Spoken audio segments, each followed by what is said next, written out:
Hi, everybody. I'm Michelle. I race with Tom in Trans Am, but I only race on the West Coast. So I live in Las Vegas. And so our series is actually only 6 races.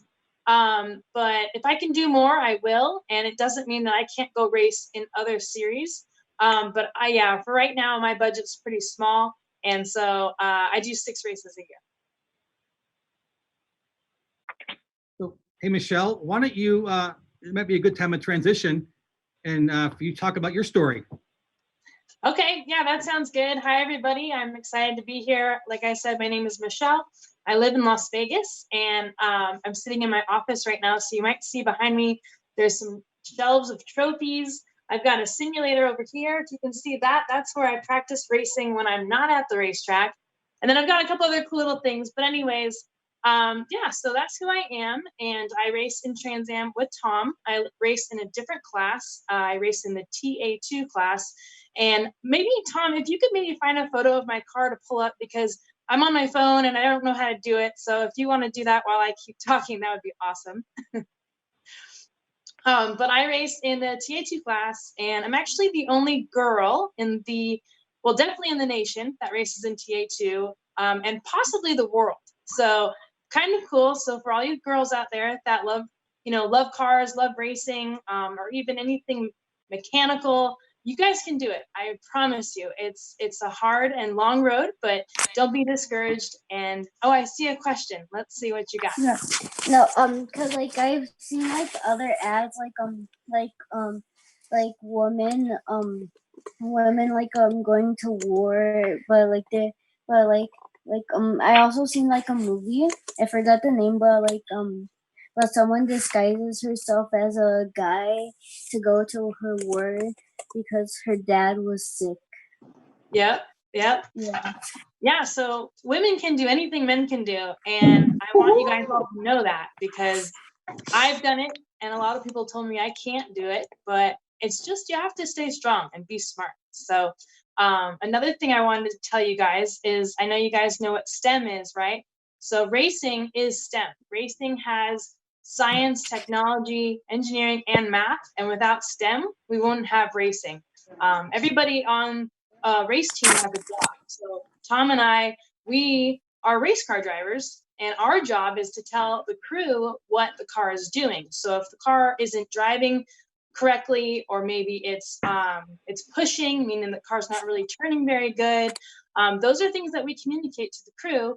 And then the crew is the ones who does all of the technology and the changes, and the mathematics to understand how to set the car up. So really, the crew sets the car up to win, and we go drive the car. And then when we win, they win. It's a team effort, even though a lot of times in racing, only the driver is really shown. But I'm sure there's some of you that have seen NASCAR, and they'll be coming in for a pit stop. Well, the driver can't change his tires by himself, so he's got his crew to do it.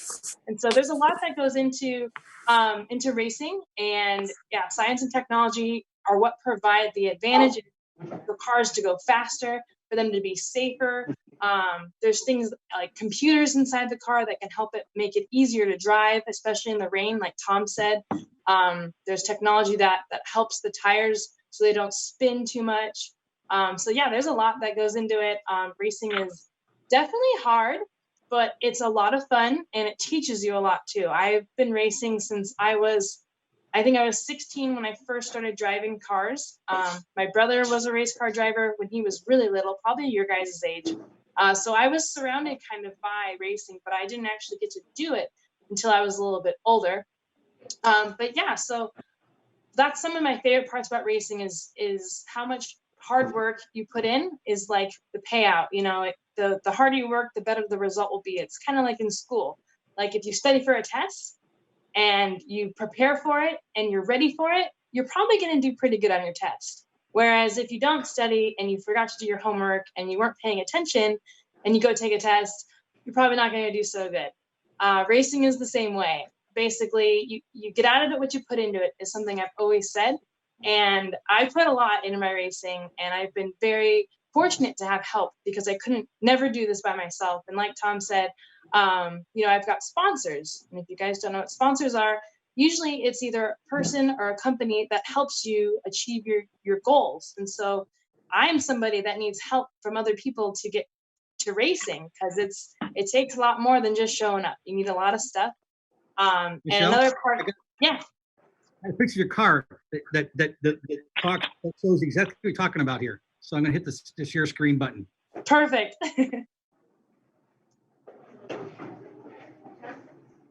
Can you see it? Yeah, there it is. Yeah, we got it. There we go. Nice. So that's my car. Hey, Michele, give him a little background on the car. Say it one more time. Sorry. Give a little background on the car. Okay, yeah. So this car was not my first race car. I had to work my way into it. So I sold everything I had to buy this car, and this is a TA2 car. And what that means is it's actually like a full-blown tube chassis race car. And a tube chassis race car means it's basically a roll cage with a body on top of it. So it's a lot like a NASCAR, pretty much, with the way that it's constructed. And the really cool thing about it is it's got aerodynamics. So on the front of the car, I don't know if you can see it in that picture, but there's a splitter. And then on the back, there's a wing. And I'll actually show you. I see you have a question. Give me 1 second. Let me just explain. So this is a wing on a car. Oh, you're probably showing the picture, but that's fine. There's a wing on the car here, and that helps the back of the car get pushed down, so you have more grip in the back. And then on the front of my race car, this one doesn't have it, but on the front of a race car, there's a splitter that holds the front down too. So what that does is it allows your car to be kind of sucked to the ground, so there's a lot of grip, so you can go faster through the corners. I think there was a question. Yeah, Team Jupiter. Sorry, that's my dog. Have you ever had to replace your car with something that you never replaced it with before? Say it one more time. Sorry, my dog was barking. Have you ever used wheels that you never used before on a car? Yeah, so you mean like the tires, the wheels? Yeah. Yeah, so so there's a lot of actually wheels that we put on our car, and sometimes we get a flat and we have to change them, or sometimes if we get hit, it might be bent. So yeah, that happens. If that happens, that's not good, because then we have to come into the pit and our team has to change those tires out. But at least we'll be able to finish if we're able to repair it. So yeah. With my wheel, I had to use a bottle cap because I couldn't find. I think she's getting her car. I think she went to get her car. Yeah. Yeah. She lost her wheel, so Does she have it? Oh, wow. There we go. That's so That's very creative. So cool. Yeah, she used the bottle cap. I have a question.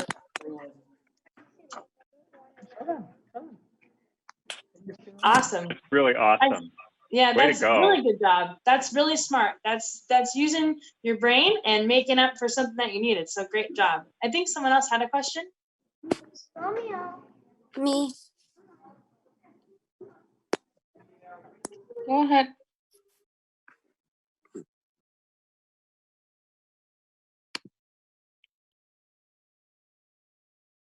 Looks like somebody else at Chesick has a question, Coral. Yeah, How so you much, can go ahead and unmute. how much do the cars cost? Well, it depends on which car and if you buy a new one or if you buy a used one. Usually a brand new car is like, of my car is probably about $120,000. And then you can get them for less than that if you buy a used car. So they're pretty expensive. Did we have another question? Michele, what makes them so expensive? So they're so expensive mainly because of how safe they are. So it takes a lot of technology to understand how to put together a car like that and keep it safe. And the other side of that is going to be the engine that is extremely expensive. And the engine is expensive because it's totally made for racing. So it's not just like a normal engine. There's a lot of high performance things that goes into it, that it has to be super efficient. And we race for about 70 minutes. So it has to be able to last at least 70 minutes. But hopefully you'll get at least a season out of a motor.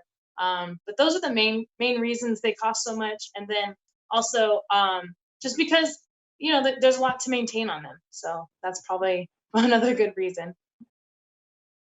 Hey, Michelle, growing up as a girl and knowing that girls usually don't go into racing, that isn't, when you look at how many people race, there were obviously a lot of obstacles there for you, but how did you overcome those obstacles and get to be as successful as you are? What can you share with our girls about that? So 2 things, like I said, you get out of it what you put into it, and where there's a will, there's a way. So it's really, like Tom said, a lot of perseverance and commitment and dedication. It's believing in yourself. You have to never give up. I was always told, you can do something if you put your mind to it. And with racing, there have been a lot of times where it's been very, very hard, and you almost sometimes feel like, is this worth it?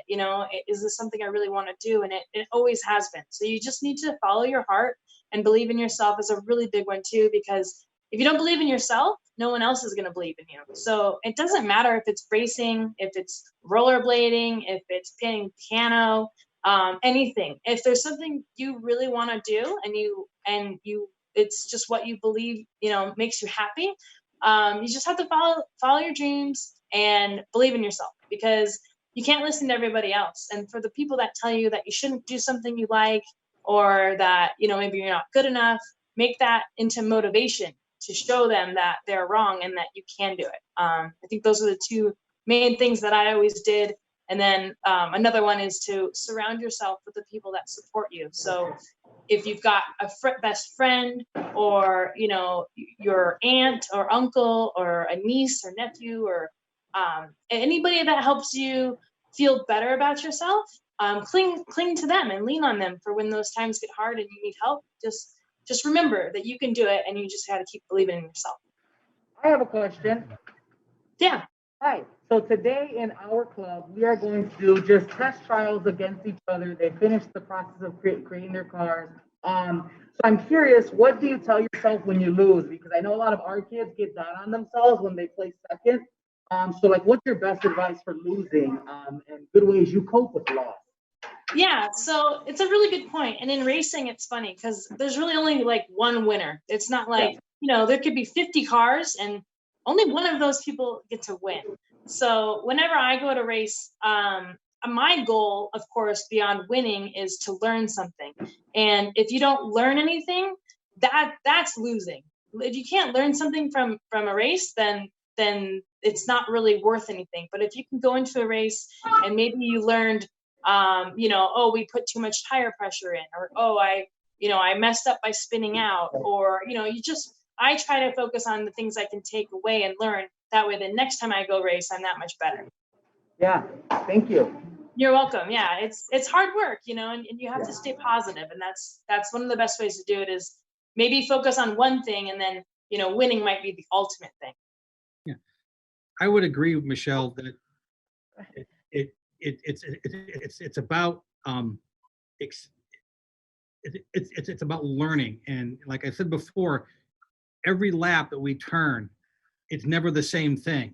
So every time we go around the track, we figure out how to take a turn, a corner a little bit better, or when to pick. Because racing isn't about how fast you can go. Believe it or not, racing isn't about how efficiently you can brake. It's about how fast you can get back to the gas pedal. And the faster I can get back to the gas pedal after slowing down, the the better chance I will be to be successful. However, there's people that are better than me, and they will get to the gas pedal faster, and they'll beat me. And I learn from those experiences. Just like Michelle said, everything builds upon each other. If you don't win, you know what? You walk away. You had a good time. You brought your car home in one piece, and you can do it again. Because the good thing about racing is you get to go back to the same track at least once or twice a year. I have a quick question. Oh, sorry, I keep interrupting somebody. I'll just ask you really quick.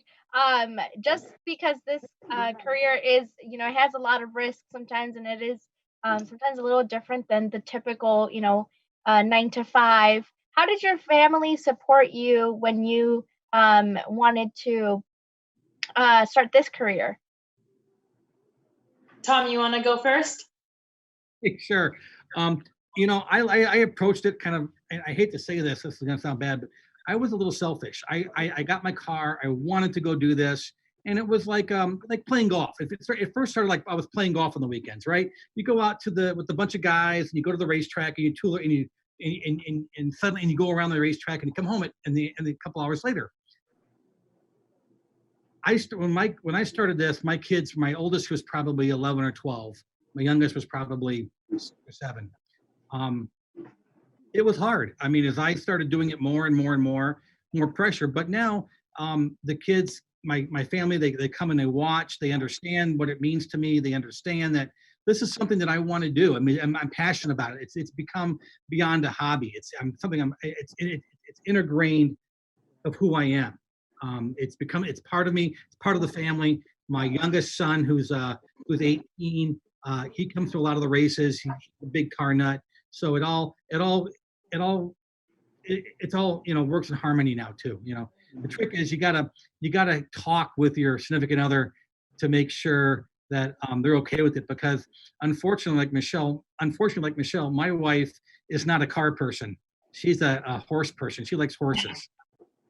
So I have horsepower. She has horses. That's a good way. Yeah, for me, so my brother was the one that raced that I kind of mentioned, and I got to be a part of that, but I wanted to be in the driver's seat. And it was kind of funny because my brother did a lot of racing that I just kind of wasn't a part of, and it took me a while to actually get my career started. I had to do it on my own. My parents didn't get upset that I wanted to do it, but they weren't as supportive as I wanted. But that's where I talk about, finding people that do support what you do. And I had so many friends of mine that would help me if I had, a flat, or if I didn't know how to change my oil or anything that I kind of faced. I had friends that helped me get there. And so my story is a little bit different because the people that you go to for help, your parents, they weren't really as supportive as I had hoped. And I think they thought it was just going to be like a hobby or something that I just kind of did and then walked away from, but with that, I met my husband, and my husband is my biggest fan. He's always been there to encourage me. And he's actually my crew chief.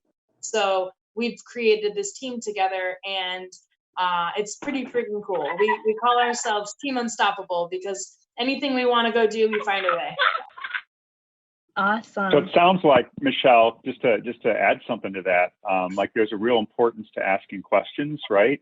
And be willing to say that you don't understand something, and to be, like you said, have people that you're not afraid to go up and ask. And it sounds like in the racing world that everybody shares information, if you ask them, right? I mean, that's how you learn, is you got to ask. You can't be afraid to ask. Is that accurate for you and Tom both? Yeah, definitely. Sometimes you can get embarrassed because you feel like you should know something, or you don't want to ask because you're afraid to look silly, but in the end, there's probably other people wanting to ask that same question. So the more questions you ask, the better knowledge you'll receive. And that way, if you don't understand something, someone can explain it to you. And it's never a bad idea to ask a question ever. And most people enjoy questions. Like right now, I love that you guys are asking questions. It makes it easier, and everybody's learning from everybody. It's pretty cool. Well, I think you're right, Michele. I think when I ask other drivers, let's say I go to a new track and I'm like, hey, so how do you approach, turn 4?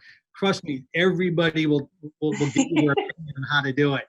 And it's nice. It's especially there's when I talk about being a race family and being around people that are supportive, it is truly amazing how supportive even your competitors are. Especially, for example, I've been in endurance racing. One of the things I used to do before I got into pro racing was endurance racing. So I'd be racing for 12, 24 hours at a time, 6, 12, and 24 hours. And eventually something would go wrong. You'd lose an oil pump, or you'd lose, God, I hope not, a differential pump or something. But something would break and you wouldn't have the piece. So you start asking people, does anybody have one of these? And inevitably, another team that you're racing against would be like, sure, we've got one. Here, borrow ours. And you know, it's amazing because you would think about it in other sports, you'd be like, no, you can't have ours because what if we need it? But in racing, brotherhood, real camaraderie amongst the other teams and the other drivers that you really don't find in a lot of places, and it's really cool to be a part of. Yeah, I think if you've been racing at least for, I would say, 6 months, you've been in that position at some point where you needed to ask for some help or get a part or a piece, and that's who you ask, or the people you raced against, and you start to learn about the motorsports community and your competitors and the good value it is to have such a great, you know, support system around you, even if it's the person that you really want to go faster than, you know. Right, and you can learn from the guys that are faster than you too. You can learn from them. Tucking behind them once in a while. Yeah. The other thing I'm a big believer in, and I don't know about you, Michelle, but I'm a big believer in racing karma. You know, the day that I tell a competitor or a teammate that they can't have a piece of my car to fix their car, especially if my car isn't going to race and they need that wheel hub or that piece off my car to make them competitive, is the day that when I need it, and I really need it, it ain't going to come back to me. That one ring is going to it's not going to come back. It's going to go disappear. Right. Big believer in racing karma. I believe in that too. So I have Team Jupiter has a question. Yeah, sorry, our brothers have a question here. Go ahead. Have you ever gotten a really bad injury? I haven't. No, I've never been hurt. I've been in crashes. I've had my wheel fall off. I've been going 120 and have a flat, like a blowout, but the race cars are really safe, and it's really important to have the right safety equipment. So like Tom and I were wearing our fire suits. So these suits protect us if the car happens to catch on fire. These are, you know, fire resistant. It gives us some time to get out of the car. We wear a helmet, we wear a neck brace, we have belts strapping us into the car. There's a lot that goes into keeping us safe. But I've only had a few incidents, I think just 2, that were very, very scary. And neither time I got hurt. I don't know about you, Tom. What, you got anything to share on that? Yeah, I had one last year. As I said, I was at Virginia International Raceway, and I was coming through a series of downhill turns. I lost control of my car and I hit the wall, and I destroyed it. And while I didn't get hurt physically, it did ring my bell pretty good. So you know, concussion maybe, a little disoriented for a couple hours. But Michelle's right. The cars that we race are really well prepared, and they're designed to take some serious pounding. Yes. Awesome. Thank you, Tom. All right, let's do one more question. Yep. We have one more. Ty, I can't hear you. You're muted. How much time does the suit give you to get out of the car if it's on fire? Seconds. It takes seconds. It depends on your suit too.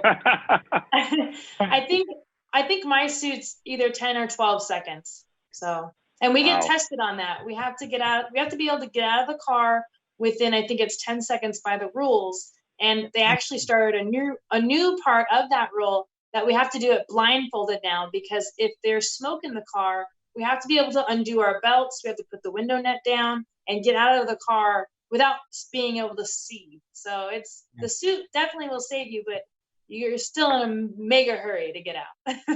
Yeah, in fact, there's a really, really good story. If anybody has a pen or pencil handy, if you look up a gentleman named Charlie Esplanade, he has a great story in Sports Car Magazine about what happened when his car caught on fire.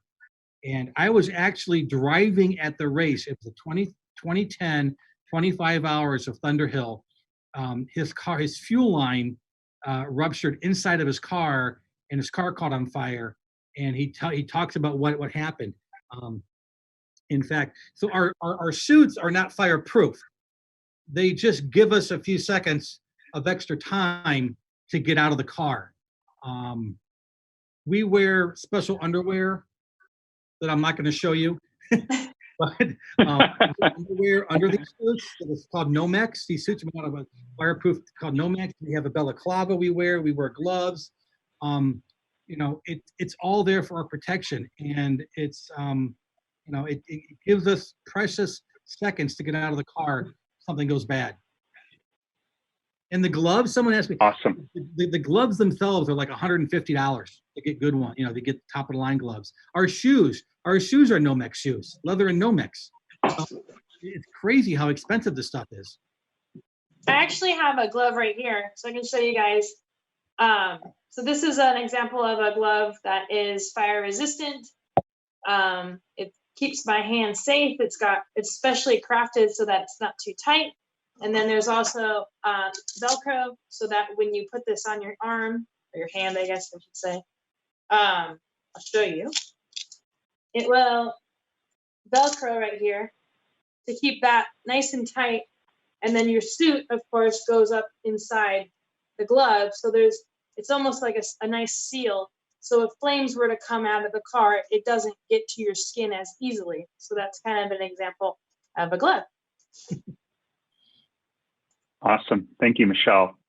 Well, I can't thank you guys enough, Mr. Tom and Miss Michelle, for spending the time with us, sharing a lot about what's important to you about racing, some really fun facts around racing. And we're super excited because we're all going to race next week in our virtual 500, and we'll be sure and share the results with you guys. But just know that we really appreciate your time, your care, and everything that you've done to give a good message to our kids and share a lot of great information. So can't thank you guys enough. Everybody, let's clap for Mr. Tom and Miss Michelle. Thank you very much. You guys are awesome. We look forward to seeing you guys back on the track, hopefully this summer. We sure hope you get back there. If you do, be sure and let us know where you're going to be, and we'll follow you and look forward to cheering you guys on. So thank you so much for joining us. Yeah, thank you. Thank you. Thank Thanks, you. guys. Thanks to the kids. You guys are great. Awesome questions. You did a great job. Thank you, Coral and the team. Thank you.